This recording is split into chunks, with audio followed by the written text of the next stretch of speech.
Sejam muito bem-vindos ao Mau Conselho, o canal onde você traz a sua história achando que vai receber ajuda, mas no final só recebe um conselho ruim mesmo. A história de hoje é daquelas que começa como um conto de fadas e termina como caso no Crimes pelo Mundo. Pois é, galera, o negócio hoje tá pesado, então segura a emoção aí, que eu já vou ler o e-mail de hoje. Oi, eu me chamo Ceci e tenho 25 anos, e até pouco tempo atrás eu acreditava que tinha encontrado o amor da minha vida. Eu conheci o Felipe pela internet, eu tenho o meu Instagram que eu gosto de postar muitas coisas. Eu não tenho muitos seguidores, mas mesmo assim eu gosto muito de postar minha vida ali. E foi através dessas postagens que eu vi que um rapaz sempre curtia todas as minhas fotos, meus vídeos, e eu resolvi dar um oi pra ele. Ele respondeu, a gente começou a conversar, eu vi as fotos dele, achei ele bem bonito. E depois essas conversas começaram a virar a madrugada. E em pouco tempo a gente marcou o nosso primeiro encontro. E o encontro, gente, foi perfeito. Ele era um verdadeiro príncipe da era moderna.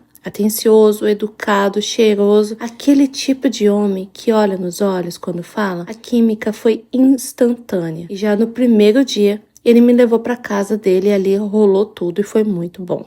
Depois desse primeiro dia, todo dia a gente se viu.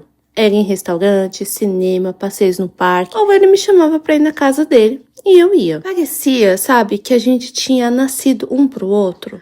A gente tava muito ligado. Pra vocês terem uma ideia, em menos de 3 meses, já estávamos falando em casamento, filhos e futuro. Ele era o homem, gente, perfeito, que toda mulher sonharia em ter, que ele trabalha home office e eu trabalho na minha empresa. Então, ele passa o dia inteiro em casa.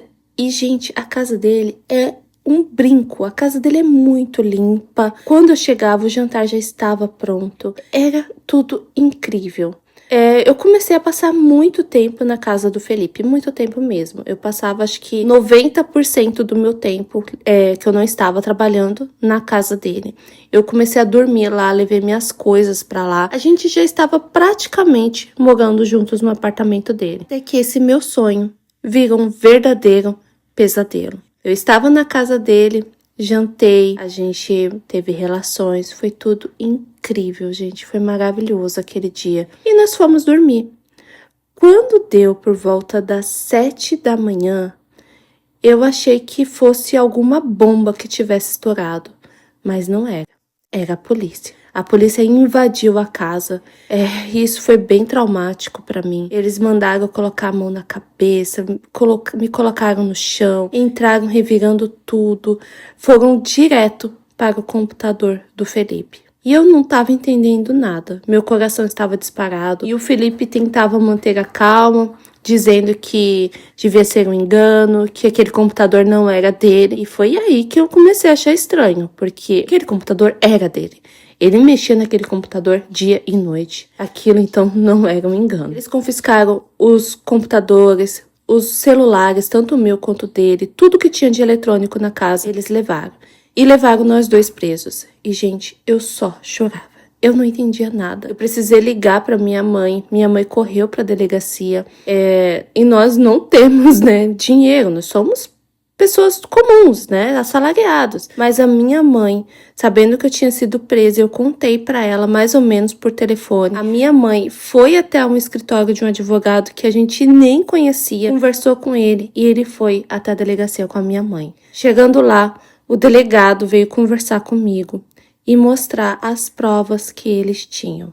Eu não vou entrar em muitos detalhes porque esse caso ainda está em investigação, mas o Felipe, ele produzia e vendia conteúdo de crianças online. Sim, gente, ele era pedó e ganhava a vida com isso. Ele falava pra mim que trabalhava de home office, mas na realidade o trabalho dele era esse. Ele não tinha um trabalho numa empresa comum. Esses conteúdos horríveis e perturbadores, a polícia já estava investigando há muito tempo. E quando eles conseguiram chegar no Felipe, foi que eles fizeram a batida e eu tava lá.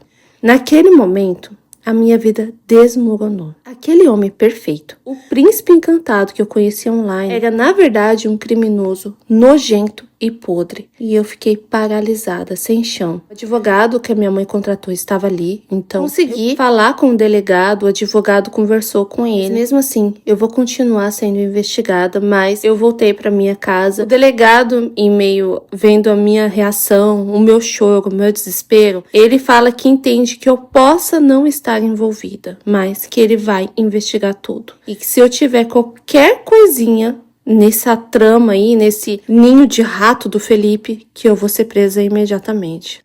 Eu sei, gente, que ele nunca vai encontrar nada, porque eu nunca fiz nada. Eu jamais tocaria em alguma criança ou veria qualquer tipo desses vídeos. Então, eu estou com a minha consciência tranquila quanto a isso. Mas olha, eu estou acabada. Hoje, eu não consigo mais sair de casa.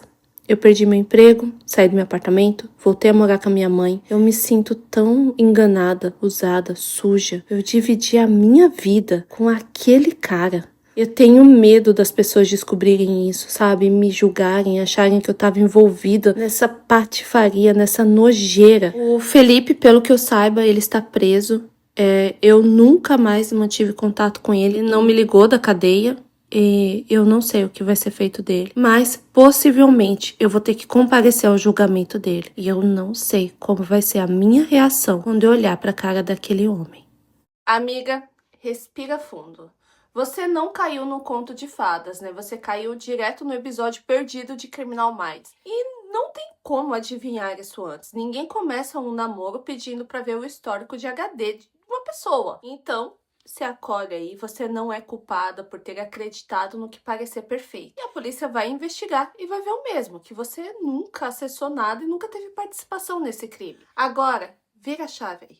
Meu mau conselho: pensa que você ganhou um superpoder. Vai conseguir farejar mentiras de algum homem a quilômetros de distância. E isso, minha querida, é currículo de sobrevivente, não de vítima. Realmente, isso não tem como adivinhar. Esses monstros usam uma máscara social, né? Eles podem estar em qualquer lugar. Então, chora o que tiver que chorar, faça terapia e se cure desse trauma. Transforme esse choro uma espécie de piada. A tragédia em força. Sabe o que é pior do que namorar um criminoso? É ser o próprio criminoso. Então, bola pra frente, sabe? Você é mais forte do que pensa e você vai conseguir sair disso. Mas esse é o meu mau conselho. Eu quero muito saber o mau conselho do pessoal dos comentários, porque eles sim, eles sabem aconselhar bem melhor do que eu. Então, leia todos os comentários que vai te fazer muito bem. Beijo.